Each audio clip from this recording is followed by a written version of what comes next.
মাঝি মাল্লা ছাড়া কি ওই পার থেকে এইবার আসা সম্ভব হয়?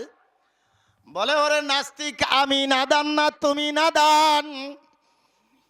আল্লাহ বলে এমনি এমনি গাছ যখন তক্তা হইতে পারে না, এমনি এমনি পেরাক পাতাম ছাড়া নৌকা হইতে পারে না।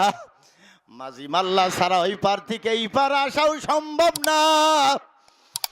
আল্লাহ এত সহজেই আমার মাওলাকেও দেখা সম্ভব না।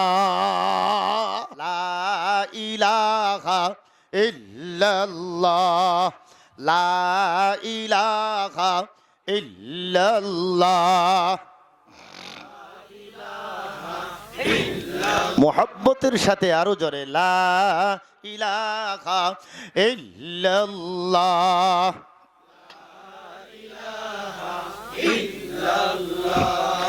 লা ইলাহা ইল্লাল্লাহু মুহাম্মাদুর রাসূলুল্লাহ।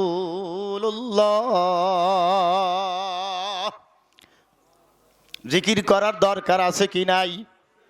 আল্লাহ রসুল বলেন আশ-শাইতানু জাসিমুন আলা কলবি ইবনি আদম ফাইযা যাকারাল্লাহ খানাসা ওয়া ইযা গাফালা ওয়াসওয়াসা।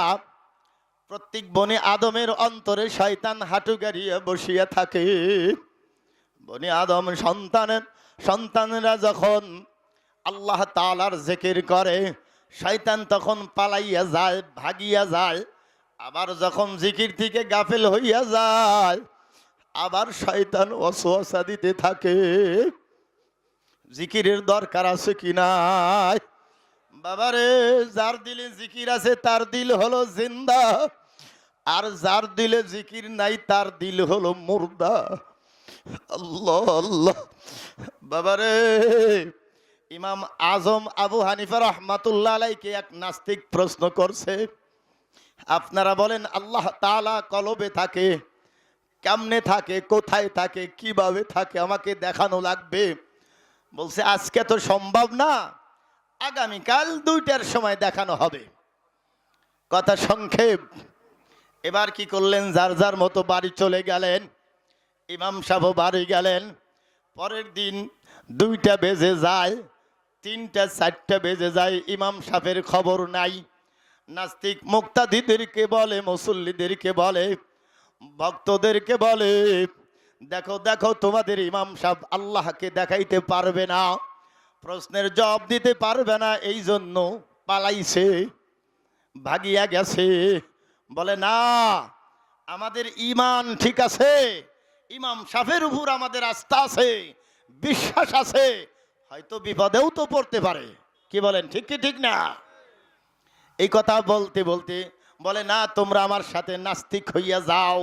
বলে কখনই না, আমাদের ইমাম সাহেবের উপর আমাদের আস্থা আছে। কথা বলুন, ঠিক কি ঠিক না? কথা বলতে বলতে ইমামে আজম আবু হানিফা রহমাতুল্লাহ আলাইহি উপস্থিত হয়ে গেছে আল্লাহর ফজলে। জোরে কন আলহামদুলিল্লাহ। এবার নাস্তিক কয়, হুজুর আর দেরি করিয়েন না, আপনি যেহেতু বিলম্ব করে আইছেন, আপনি প্রশ্নের জবাব দিতে পারবেন না, তাড়াতাড়ি আমার সাথে নাস্তিক হইয়া যান। বলে হ্যাঁ, যদি আমি প্রশ্নের জবাব না দিতে পারি, তোমারে বুঝাইতে না পারি, তাহলে তোমার সাথে আমি নাস্তিক হইয়া যাব। আর যদি তোমারে আমি বুঝাইতে পারি, তুমি নাস্তিকতা ছেড়ে দিয়ে তুমি ঈমান আনবে কিনা, মুসলমান হবে কিনা, কালিমা পড়বে কিনা, লা ইলাহা ইল্লাল্লাহু মুহাম্মাদুর রাসূলুল্লাহ। নাস্তিক ওয়াদা দিলেন, প্রতিশ্রুতি দিলেন, হ্যাঁ আমি তাহলে ঈমান আনবো, কালিমা গ্রহণ করব।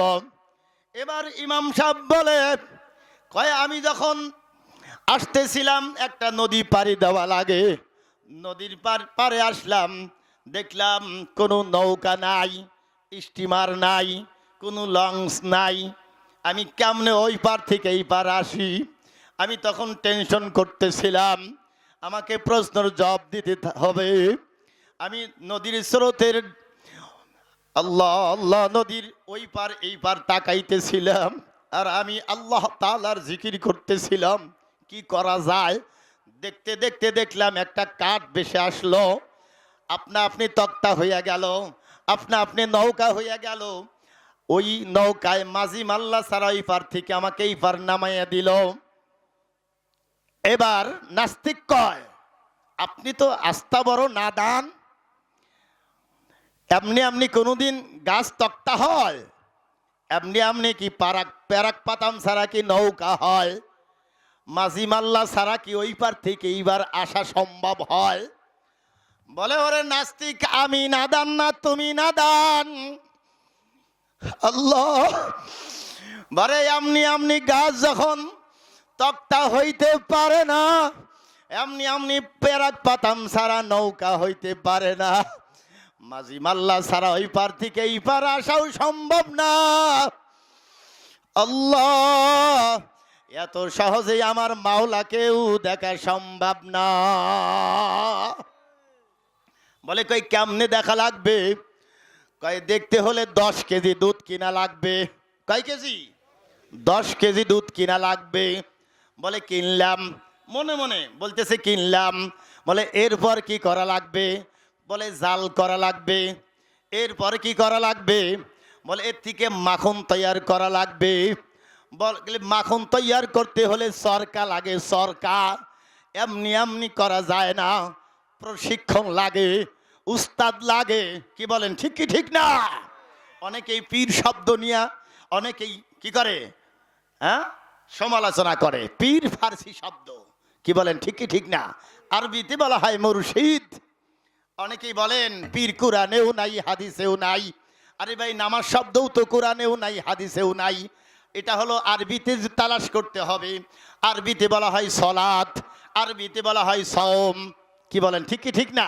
ফার্সিতে বলে রোজা, ফার্সিতে বলে নামাজ, ফার্সিতে বলে বেহেশত, দোজখ, আরবিতে বলে জান্নাত, জাহান্নাম, এরকম আদালত। অনেক ফার্সিতে আমাদের বাংলাদেশে শব্দ আছে, প্রচলিত শব্দ ব্যবহার করে মানুষ। কথা বলেন, কথা বলেন, ঠিক কি ঠিক না? বলে হুজুর, কে বলে? নাস্তিক বলতেছি ইমাম সাহেবের সামনে। বলে উস্তাদ লাগবে। লাগে কি লাগে না? এরপরে প্রশিক্ষণ দেওয়া লাগবে, সরকা দিয়ে ঘুরাইতে হবে, এরপর মাখন তৈয়ার হবে। এবার ইমাম সাহেব ডাক দিয়া কয়, ওরে নাদান নাস্তিক, তুমি শোনো, মাখন তৈয়ার করতে যদি সরকা লাগে, আমার মাওলাকে দেখতে হলে একটা সরকা লাগে। কয় হুজুর, সেই সরকার নাম কি? ওটা আবার কেমন? কয় আমি প্রস্তুত হইয়া গেলাম, আমার বুঝে আসিয়া গেছে হুজুর, আর দেরি করিয়েন না, আমারে সেই সরকার শিখাইয়া দেন। আল্লাহ আমারে কালিমা পড়ে মুসলমান বানাইয়া দেন। সঙ্গে সঙ্গে বললেন, সেটা হলো কি?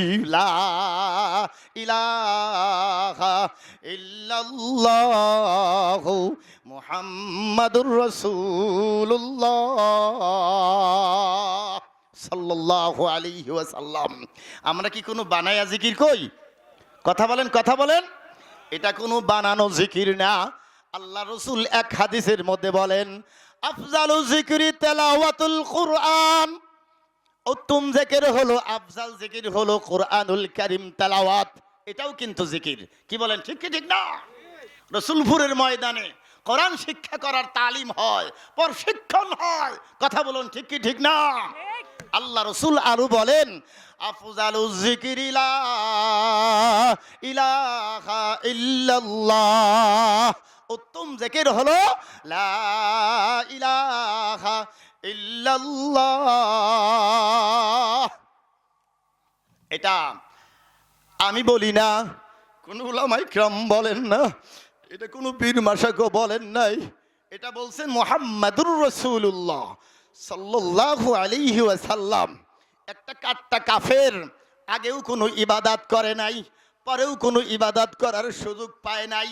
সারা জিন্দেগিভর কুফর, বিদআত, কুসংস্কার, কুপ্রথা, যত অন্যায়, অত্যাচার, জুলুম, নির্যাতন যাই সে তাই করছে। শুধু দিল জবান এক করিয়ে পড়েছে লা ইলাহা ইল্লাল্লাহ।